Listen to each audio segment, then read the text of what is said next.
Eesti Evangeelse Luterliku Kiriku Tallinna Peeteli kogudus on kinkinud kogukonnale, mille keskel ta elab, suurepärase pärli. Selleks on Peeteli kirik. Klassikaline, kaunis, lihtne ja väga funktsionaalne arhitekt Sakariase projekteeritud pühakoda paikneb Pelgu linnas.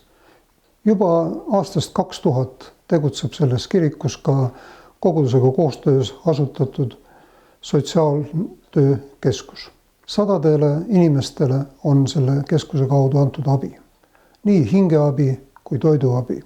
Ja kümned noored on saanud kirikuhoones elada 3–10 aastat. Nad on päästetud tänavalt, nad on päästetud vanglast, nad on võidetud uuele elule. Mati Sinisaar.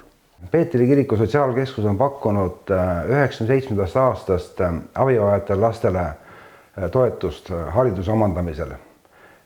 Täna on Peeteli kiriku sotsiaalkeskuses päevakeskus, mis on avatud 5 päeval nädalas, kus lapsed saavad süüa, õppeabi, tegelevad oma hobide ja huvialadega ja kunstiga ja kus on laulukoor ja Peetelis on täna ka õpilas- ja noortekodu, kus need lapsed, kes vajavad, saavad siin täna elada ja lapsed on elanud täna Peeteli kirikus 22 aastat.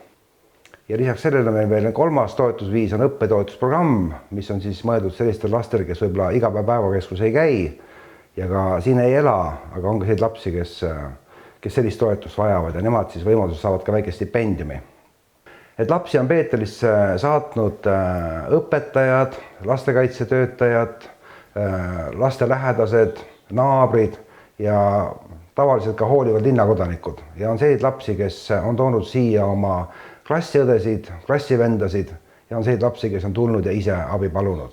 Üks väga suur õnnistus ja ime on see, et kõik läbi aastate on meie meeskonna liikmete ja meie toetajate hulgas olnud väga erinevate konfessioonide inimesed. Et on olnud väga palju baptiste, nelipühilasi, metodiste, adventiste, vabakoguduste liikmeid, luterlasi ja on olnud ka väga palju inimesi, kes ütlevad, et nad Jumalat ei usu ja nad ei ole kristlased, aga ometigi nad on toetanud meid kõiki läbi nende aastate.